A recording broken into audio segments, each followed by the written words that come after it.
I'm Nick Zeppos, Chancellor of Vanderbilt University. Welcome to the Zeppos Report, a podcast where I talk with the people shaping and helping us understand our world. My guest today is Jelani Cobb, Ira A. Lipman Professor of Journalism at Columbia University and staff writer for The New Yorker. He is a leading American contemporary voice on the topic of racial justice and its interaction with politics, history, and culture. And I would say I read him religiously. In 2004, Dr. Cobb won the Sidney Hillman Prize for Opinion and Analysis Journalism. Jelani is visiting Vanderbilt today to address our campus community on a wide range of issues, but particularly on the intersection of race and sports. He is joining me in my office beforehand to get the conversation started. Jelani, welcome to the Zeppos Report. Thank you. We've been talking about a lot of different things, and it's just, first of all, a privilege to have you here. Thank you. And to, be part of hearing your real voice that, as I said, I read religiously. And, we were talking about this kind of sense of civic participation, this project called, We the People. And you said you thought that President Obama, in his 2004 speech at the convention, and, in many ways, maybe his speech in March of 2008, I believe, is a similar sort of reckoning and a similar sort of speech. And you said, well, other people have tried to do that. Who else do you think really has tried to do that? Oh, I mean, that's the kind of, at various critical junctures, in American history, people have tried to, with some success, in some instances, kind of appeal to this broader sense of Americanness. I mean, really, when you think about what Lincoln and Douglas were debating, it was about this very question. And even, the House Divided speech that Lincoln gives, where he's talking about the country has to kind of all be one thing or another. The beginning of the country, which I'm actually going to talk about a little bit later, where there's this idea of Republican virtue and people are trying to craft a sense of Americanness as opposed to having a sense of colonial identity with England as the common referent. So I think that happens. I mean, FDR, particularly in the midst of World War II. In some instances, this actually does work. If you're looking at the kind of esprit de corps that the people have, around, the attack from Japan and the kind of all-encompassing villainy of Nazi Germany, then you can kind of carve out this national narrative. Yeah. And I don't mean that this papers over all these divisions. No.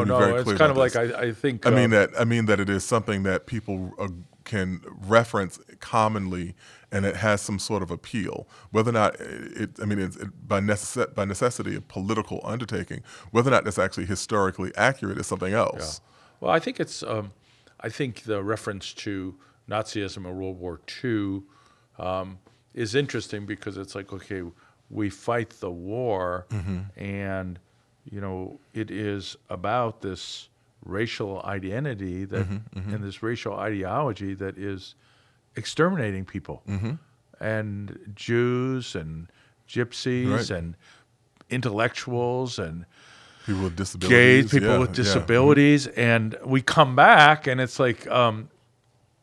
It's kind of like, okay, what is the American project? And I think that's where there's kind of that disconnect, which is, okay, we all fought this war for freedom and repudiation of racist ideology taken to its most extreme extermination.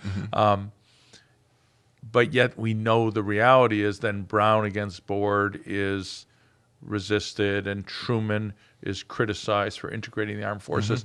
I think when I hear students asking tough questions, they asked Michael Eric Dyson about, we were talking about this, and they asked him the other night too. It's like, well, what about all the bad stuff? I mean, and one has to do a reckoning with that. I think the interesting thing for me is can one extract principles of virtue and love and equality and say these are imperfectly and often denied repeatedly in America, but yet they are a common project that is worth taking on. And they're almost human rights. It's just basic natural rights that we ought not give up, even in the face of resistance and failure by our own body politic. Sure. But the problem is that you have to be willing to confront that, actually. Yes. Like the narrative, as long as you're not willing to confront those shortcomings, the narrative is completely invalid. And as opposed to being imperfect, you then become hypocritical. Yeah. And so if you're going to say, like, the idea of kind of American exceptionalism, which has hindered the United States in more ways than it has ever helped it, if you establish yourself and identify yourself as exceptional, it has a kind of rear guard rationalization element of it, that everything else that you did must have all been for the greater good because look at how you've turned out. But the fact of the matter is that none of the progress that's happened in this country has been inevitable. It has happened on the tide of struggles that were set back many times before they succeeded, people who organized for their entire lives but never saw victory, people who tried to abolish slavery for decades before the Civil War actually achieves that, or labor rights, or the right to vote for women, or any of the protections that we have, for the Americans with Disabilities Act. Anything that's made the country more humane and more exemplary has happened in fits and starts.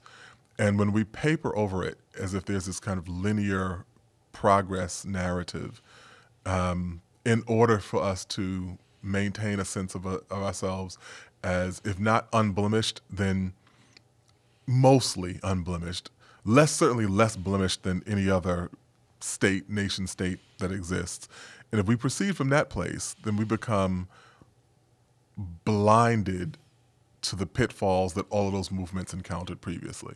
So it's an uncomfortable idea to think that Nazism had a fairly significant amount of support in the United States, or that Fritz Kuhn or the American Firsters, the German American Bund, and which in Madison Square Garden, right, with 20,000 people there cheering wildly, or the ways in which Hitler praised American Jim Crow laws and said that. And the idea of maintaining racial purity, the only country in the world that understood what it was doing was the United States. Things that we would currently think of as shameful parts of American history. But I think that it winds up being, as the joke I always make about it is that being exceptional is like being rich or being good looking, which is that it's much better for other people to say that about you than it is for you to say that about yourself. Yeah, well, I think I think coming to reckoning and, giving an account that's more inclusive and more, kind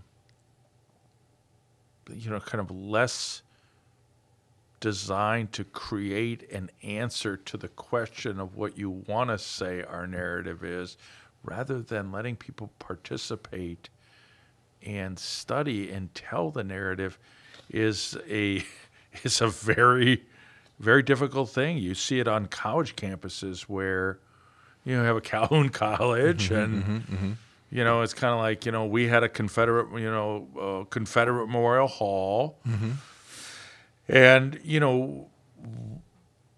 it's like, well, are we coming to terms at every level? And if we don't do that, then I think you're right. It really is. It is hypocritical. I believe universities as places of learning are really, the most likely and the most qualified and the most responsible for saying, hey, Georgetown University That's right. sold slaves, or this building was built to honor and give an account of the Confederacy and educate teachers that was going to tell an account of perhaps lost cause history. And that's, I mean, a lot of people disagree with me. That's not an ideological account. It's an historical account of what was done as part of a project to capture the history and memory of what we call America or the Civil War. Right, and proudly so. Like when you kind of go back to examine the actual documents and actual doctrines of the Confederacy, they aren't nearly as shy about saying what their causes are. And it's very interesting that we hear this narrative in which people denounce political correctness, but what we have is the most politically correct version of the Confederacy imaginable, that we've airbrushed out all the ugly parts, and it becomes a more streamlined version of the history. You wind up finding yourself in these absurd extremes. Like last summer in New Orleans, when Mayor Mitch Landrieu wanted to remove those 4 monuments, Confederate theme monuments, and the monument to the Battle of Liberty Place, which was essentially a race riot to remove the interracial police force of New Orleans, and this battle is memorialized by this obelisk. And the defenders come out and say that this is about Southern pride, not about racism. But the obelisk has a dedication to white supremacy at the base of it. Literally says white supremacy. And so that became the most convenient metaphor for understanding the way this entire history has been handed down to us.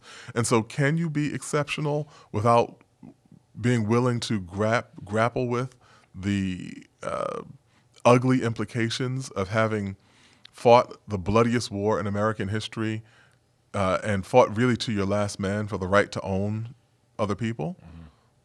Well, it's more exceptional to acknowledge that and say that this is a tragic shortcoming of our understanding of humanity and something that we've learned from than it is to disavow that this had ever been the motivation in the first place.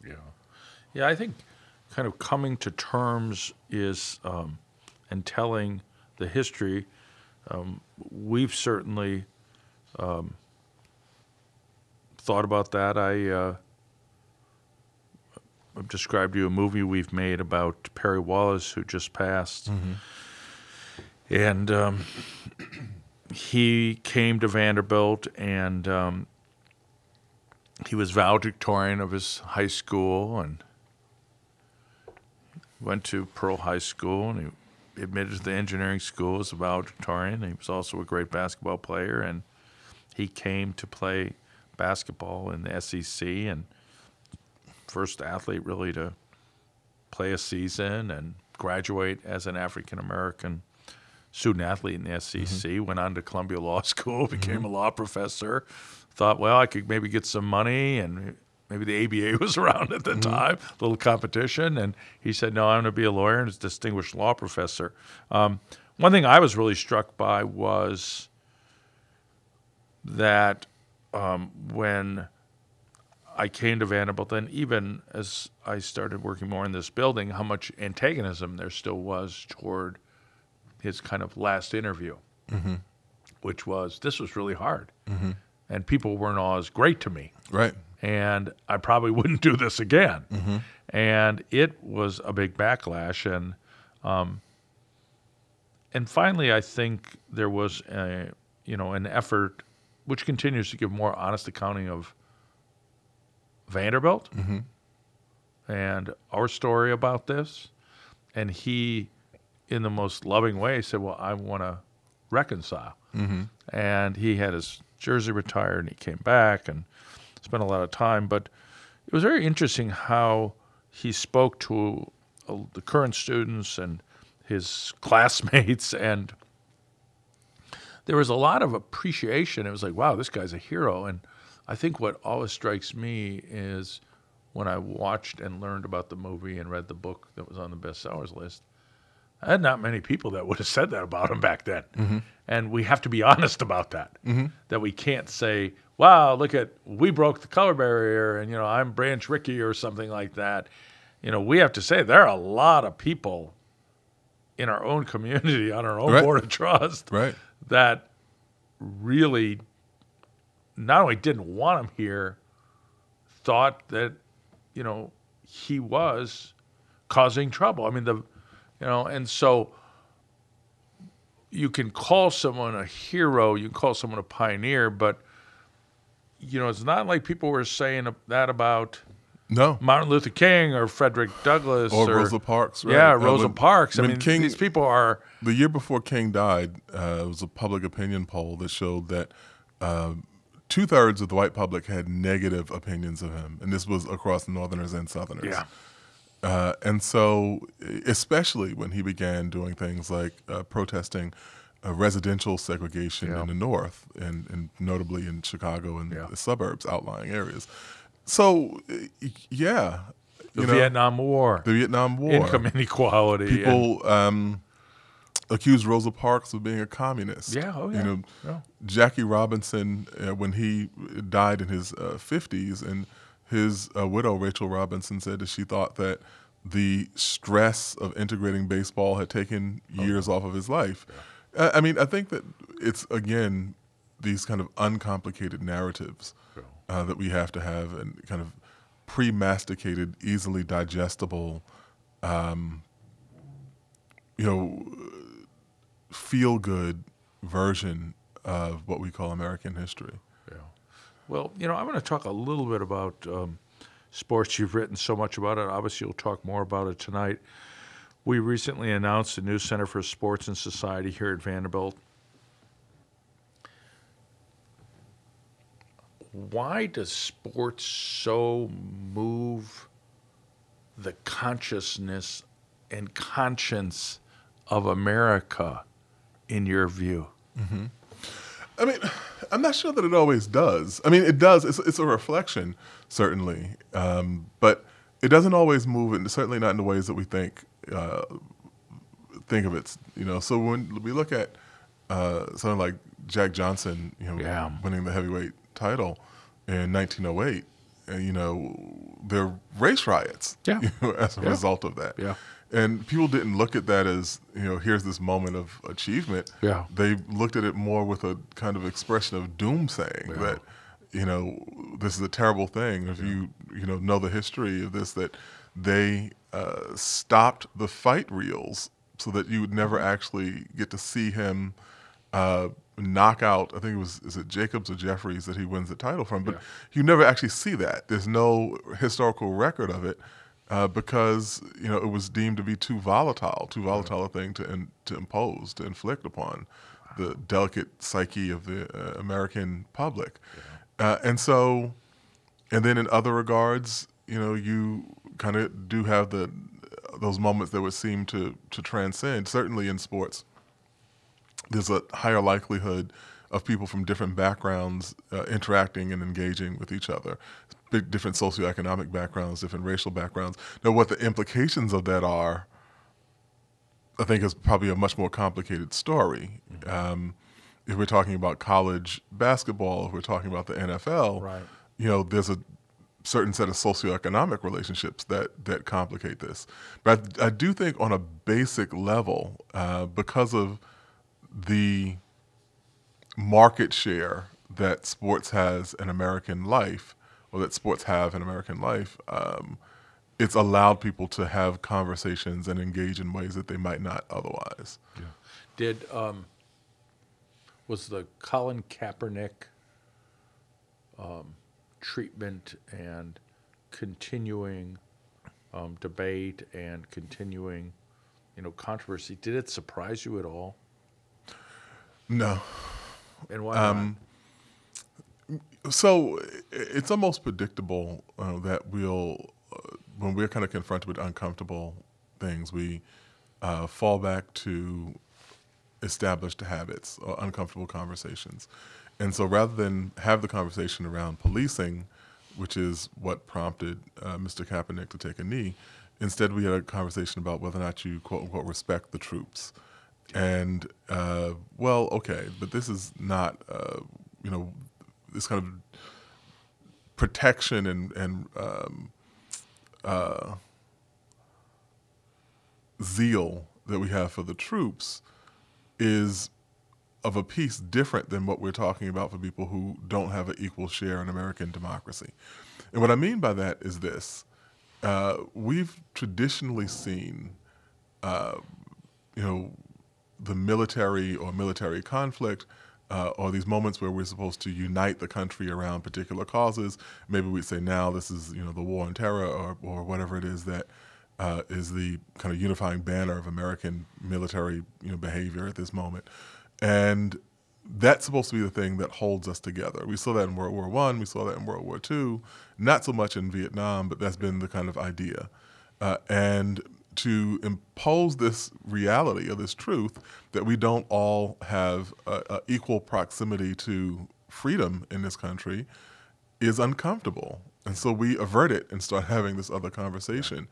The same sort of thing, and I also, wrote about the way that people called Colin Kaepernick ungrateful, which was it was a very weird thing to me. It was not unexpected, but it was still weird because it presumes that a person who, has had good fortune economically has given up their right to be critical about anything else that falls short in this country.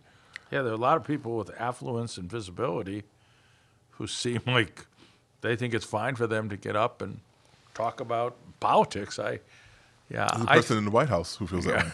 I think I don't want to get you in trouble, but yeah. No. These are. I'm a free speech person here, and I think that for someone to protest really doesn't. I mean, to me, have much to do with. You got a lot of money for something. Why are you complaining? I mean, if you feel like something's wrong, and it's to me very obviously racialized, and if somebody really wants to criticize somebody or America in some way, and I might disagree, I might say that's wrong, but yet I don't think. I just think that those are. I don't want to call them coded words. They're active, hostile words to say, well, you, and it happened to Perry. It's like, well, you got a scholarship, we'll let you live in our dorms. It's like, be quiet. Okay. Right. I mean, it's kind of like, well, that's what everyone else, why aren't you asking everyone else to be quiet? I mean, right. Yeah. And so I think that, I also I think, if someone wants to protest and, Lord knows, I mean, people have many, many different ways of protesting. I wrote a little essay one time about how it was during World War II that the Jehovah's Witnesses refused to salute the flag. Yeah. And it was interesting because the court originally said they got to salute the flag. This is America. And in the middle of the war, they reversed that decision. And, I just, that might make a lot of people uncomfortable that in, I don't know, 1943, a group of people said, you know what, we may be at war, but in my heart, I can't in good conscience. Now, that was a religious case, but our beliefs about justice to me are, those are natural law principles that at least Thomas Jefferson and many other people told us come from our Creator. And so I think it's odd that I've always thought, was it in the middle of World War II, these people, are just saying, we're not going to salute the flag. And we said, well, that's American liberty. And I'm sure it was very uncomfortable for them. But it's just amazing to me. Mark Twain said history doesn't repeat, but it rhymes. And, just people not understanding that. It's what, I don't know, James Baldwin said, I don't hate America. I love America. That's why I'm criticizing it. Right. That's why you criticize it. Yeah. Yeah. And I mean, to strip that patriotism out, it's like, no, I love this country. I just want to make it better. It's the most simplified version of patriotism. Yes. Which is has no place for dissent. Yeah. But it's also worth noting that the First Amendment provides us with free speech. I mean, literally the First Yeah. Amendment Yeah. provides us with free speech. Yeah. And so, at the top of the list Right. of, these enumerated rights is our ability to criticize, the people who hold power over us. And given how paranoid, the founders were, and, especially the way that Madison wrote exquisitely about trying to strike that balance between having enough power to govern and not enough power to rule, there is a kind of clear through line saying the first thing that we can do to prevent ourselves from becoming the tyrants that we're trying to separate ourselves from is to empower people to criticize us, to tell us when we're doing something wrong. And that seems to have been completely erased from our modern conception, or not completely, but very largely erased from our modern conception of what we mean by patriotism. Yeah. I read your recent essay. I'm going to shift gears here a little bit, but just giving me a little bit of, I guess, free university advice. I read your a really brilliant essay about Howard. Oh. And I really have to tell you that I commend it to everybody as a deeply textured, nuanced, really insightful account of that university. And I think insights into the role of HBCUs that I think a lot of people need to pay more attention to. But one thing that, I feel as a professor and, I'm a lawyer, I'm a law professor. I understand my students are going to go to be lawyers for the most part. But yet, I worry that we on campuses are being hit what I call the new vocationalism. And that when we talk about education and lifting ourselves up, we say, okay, well, why does someone need to study art history? Why does someone need to memorize, Shakespeare? Why does someone need to read Ralph Ellison? I mean, they need skills to do X.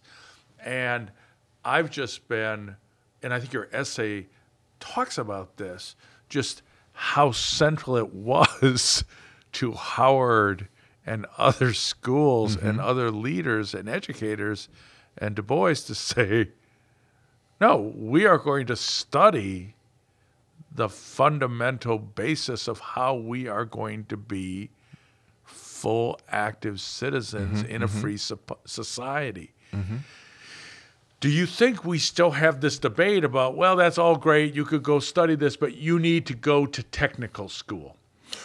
What is the role of a liberal arts education at a Howard, at a Morehouse, at a Fisk, at a Vanderbilt in a democratic society when people are saying you can't do anything with that? Yeah, I think it's a really interesting observation. And so initially those questions were being hashed out around the issues of segregation and what should education do for a largely subordinate population.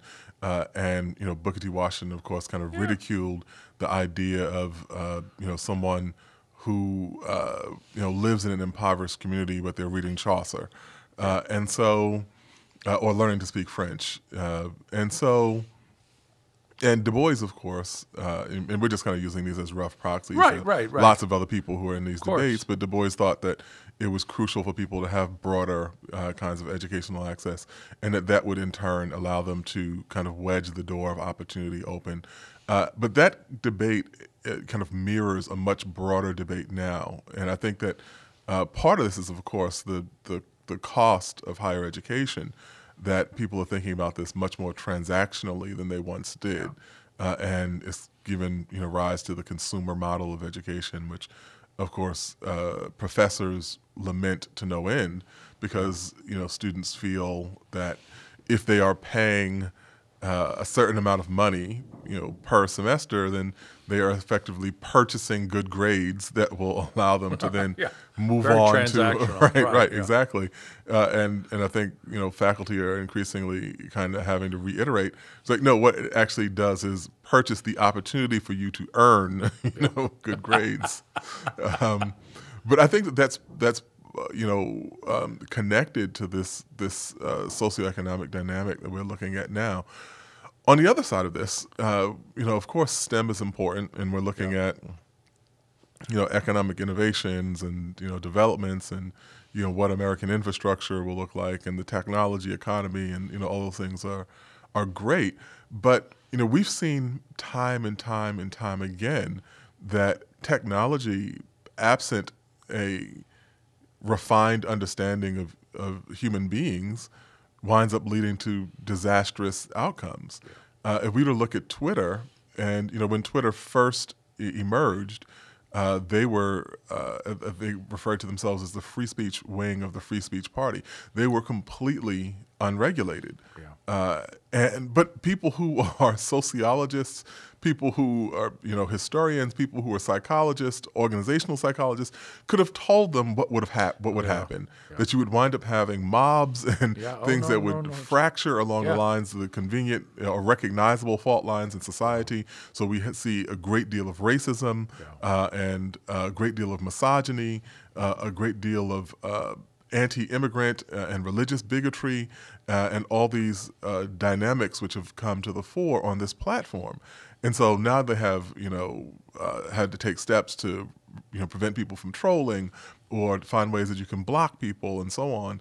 And so just simply saying that we have the technology to create this platform outside all these other ways of kind of understanding human beings and, who we are in these complex and contradictory ways, it doesn't work for us. And so I think that at some point we'll get back to a better place of understanding that these two things have to go together. And then even I think, when we talk about Steve Jobs, who, studied all sorts of things that you wouldn't think were worthwhile at Reed College. He's studying calligraphy and typeface and Buddhism and all these other kinds of things. And he puts it together into this amalgam of a vision that winds up creating Apple. And so I think we've been kind of shuttled into this series of false choices, or false binaries that it's either this or that, and that this doesn't have any kind of, this being, humanities and liberal arts doesn't have any broader application or value in society. Yeah, I would agree with you. And, it's fascinating when we've done small groups with our board, with our students, with our faculty, and you say, okay, what are the 5 things that you want a student to leave Vanderbilt with for life? Mm-hmm. It's really quite remarkable that you don't hear, well, they need to know accounting so they can get a job, or they need a job right away.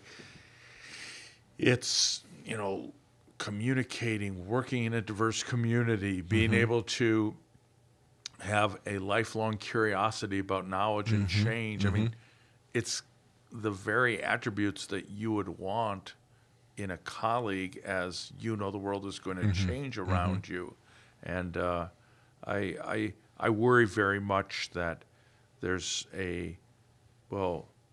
you're not quite ready to do the liberal arts, so you're going to do a generation of this, and then next generation come over. And there's got to be a ladder for everyone, don't get me wrong, but I'm very, very convinced that a deep immersion in the liberal arts and STEM fields is central to your future, any student's future, but our democracy. What advice do you have for promoting free speech and civil discourse on a college campus? Is it, possible? I mean, we do our best job here. You see what's going on. I think some days I tell the media, you should just come. Nothing happened today. I mean, actually, we had someone speak, and the kids were stressed with organic chemistry. I mean, it's and I don't mean to diminish the seriousness of things, but yet, what is your insight on that? And how do you, kind of educate me and my students about that, Jelani? I mean, I think it's interesting. So, I increasingly find myself in a position that on these issues on campuses that irritates everyone, and so I think you could, you'd be good at my job. right. So irritate everybody. leave the room and everyone disagrees with you, then actually you're starting to make progress. Yeah. But I do think that we've seen a number of instances where there have been high-profile and controversial figures, some of them connected to the alt-right, so-called alt-right, and various other political movements that have been brought to campuses under the banner of free speech. And this happened on my home campus at Columbia. It happened recently at the University of Connecticut, where a speaker actually attacked a female student. Male speaker attacked a female student, and so we've seen these kinds of volatile situations. And one of the things I don't buy is that these are people being brought to campuses to illustrate the virtue of tolerance, because it's too consistent. We're not seeing flat earthers or vaccine deniers or any of the various forms of truthers that are out, conspiratorial thinkers that are out and bouncing around on the internet. We're not seeing those people brought to campus in significant numbers, but a fairly retrograde and rabid form of white nationalism based in racism and sense of white superiority. And so at some point I'm going to raise a skeptical eyebrow. And for students who are saying that these are people who should not be speaking on their college campuses, I think they have a leg to stand on, in the sense that scholarly journals, for instance, exist for the same reasons that universities do: to foster debate, to spread information, to kind of have a public storehouse of knowledge, for a particular subject matter. But we don't allow crackpots to write in the Journal of American History, or in Lancet, or any of the kind of prestigious journals that the Harvard Law Review. They don't pop up there because we do believe that there is a kind of minimum standard. We're saying that we don't invite phrenologists to contribute to psychology journals or any of the other kinds of ideas that we've discarded. I think it's very insightful, and But wait. Here's the part. That's the other part. Here's where I alienate those people, though. Yeah. I think that they have a leg to stand on. At the same time, I think it's important to recognize that the presence of ideas that you disagree with, even if you disagree with them vehemently, is not the same thing as violence. And the idea that saying someone should not be allowed to speak on a college campus, well, there may be circumstances where that is applicable. I think those circumstances are few and far between. Yeah. And it's specifically related to something that people can point to as saying that this person presents a danger to the campus. And many of the public universities have had large security costs. That's right. Yeah. I generally believe that it's very important, and I think faculty will disagree on everything, but faculty across the spectrum want students to be uncomfortable. Yeah. It's uncomfortable to hear about the Middle Passage. Right. And it's uncomfortable to read the transcript in a death penalty case. Yeah. It's uncomfortable to have someone talk about minimum incarceration. I mean, that's I show lynching images in my classes. Yeah, that's not supposed to be a fun experience. There's that photo. There are photos that faculty use. That is not.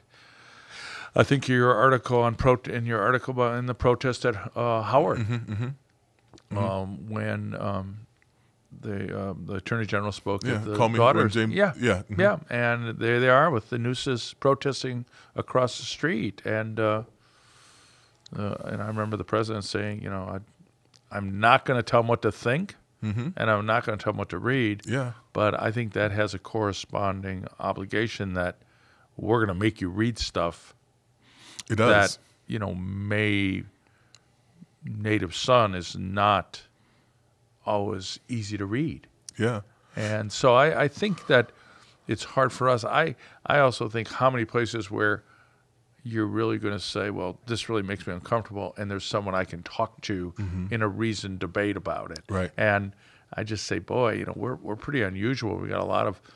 We have beautiful diversity with different viewpoints, and so if you're really upset about it, why don't you talk to somebody and learn, or we'll debate about it, because that's the rare privilege that we have. I mean, it's just, I tell people, I said, listen, there's nowhere other than Southwest Airlines in an American college campus where we're going to mix people anymore. Yeah. And so where's Airlines? I don't know. Well, but it's just Right. You get on there, it's like, okay, this is all right. There are a lot of different looking people. Right. But then you go to your own restaurant, your own neighborhood, your own club, your own this and your own that, and it's like you come here and it's like, okay, this is where we're all from. Right. And this isn't like the flight's over in 2 hours. This is full immersion into a humane experience on complex, difficult issues on which you'll all have different views, and maybe you'll come to some understanding about how a society debates and reflects upon that. And I think that, and to your point, in terms of the idea of debate, I give these students an analogy, which is that, when I was a teenager, I used to hang around these boxing gyms. Yeah. And I started kind of boxing and, was learning how to throw punches, and, they put you on the heavy bag, and, you practice, practice left hooks, practice jabs, practice, you're kind of learning the palette, of punches that you have to know. And I'm getting pretty good, and, I think I'm skilled, and then comes time for me to spar. And, I sparred against a guy who was smaller than me, but really quick. And I kept seeing his hand move backward for some reason. And then I realized that he was hitting me in the face, and his hands were so quick that I was only seeing them when they came back.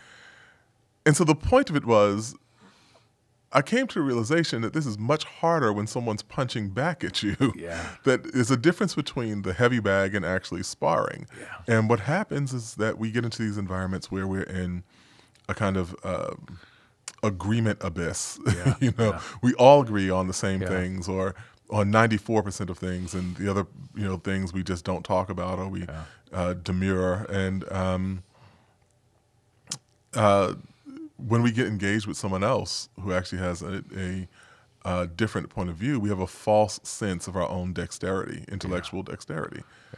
I think you're right. I think I kind of hope for my students that when they leave, that, like you say, they've got the intellectual firepower, dexterity, sense of place and mind to engage in a debate with somebody who disagrees and maybe pretty thoughtful, or I say to my law students, and might be your boss. I mean, you gotta kind of get ready to get in the ring where the hands come back. Well, let me just finish with this last question. You've got so many, like I said, I read everything you write. What's kind of on the horizon? What are you working on? I'm working on now a story about William Barber, who is a pastor and organizer who is deeply involved in something called the Poor People's Campaign, and an effort to reignite the kind of cross-racial populist coalition that Dr. King was working on at the time of his death. And while we've seen populism in its various iterations as divisive, nativist, racist, xenophobic, we are now looking at this attempt to build something that's other than that. So I'm very intrigued by that, and I've been following him around and working on a profile. And where's he based? And tell us. He's based in North Carolina. North Carolina, but he has a travel schedule that is yeah. punishing. There are probably professional sports franchises that are not on the road as much as he is. I think it's an interesting time. I'm not an American historian, or certainly not qualified to talk about populism, but I think your project is really interesting, and I look forward to reading it because, when you think about, the populist era and the progressives, and then the kind of subsuming of them, but then the resistance to populism, and we live in interesting it's almost interesting time, which is who owns populism.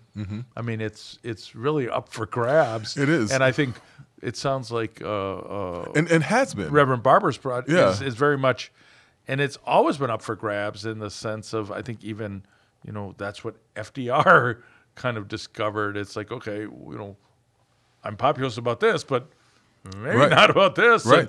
And, my wife Eleanor is more populist about this, but I'm not going there. And so I do think, but it's interesting to have such a unified government around populism when the argument is who's really a populist. Yeah. What is populism, and where is that coalition? And well, that was once a kind of academic question that historians would debate, but that is now a kind of bitterly crucial question. Oh, it's central. That has like huge implications for where we go as a society, not just in the next decade or 25 years, but really in the next year and 18 months. Yeah, I was going to say in the next year. Yeah. I think it's going to be very, very interesting to listen to the political discourse and say, okay, these are the three things that most people care about, and this is what I'm going to do to respond to this. And so what do you think the piece will come up before the elections? Oh, yeah. All right. Well before then. Okay. Yeah. Well, I look forward to reading it. Jelani, thank you for being here today. Thank you. Thank you so much for taking the time to address our community about so many important parts of our national and in many ways international conversation. It's an honor to host you here at Vanderbilt.